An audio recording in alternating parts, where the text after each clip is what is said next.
Title: Recovery of Resources from Electronic Waste, a step-by-step guide. In the modern era, electronic waste, e-waste, has emerged as both a challenge and an opportunity. Discarded electronic devices like computers, smartphones, and televisions are full of valuable materials, yet they also pose environmental hazards. Employing appropriate technologies for the recovery of resources from e-waste not only reduces environmental footprint, but also reclaims valuable materials. Here's a step-by-step explanation of this process. Step 1.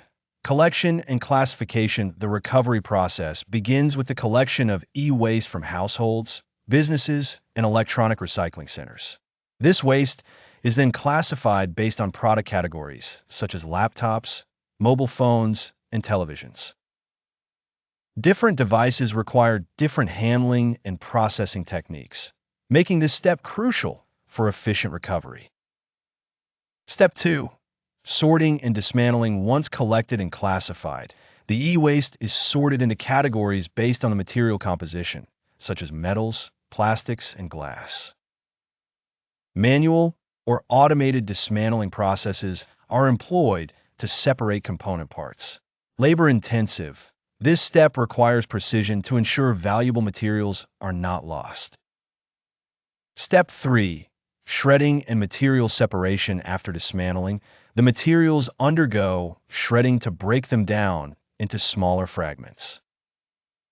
This is followed by various separation techniques, such as magnetic separation, which extracts ferrous metals, eddy current separation, which recovers non-ferrous metals like aluminum and copper, and density separation, which segregates plastics and glass. Step 4.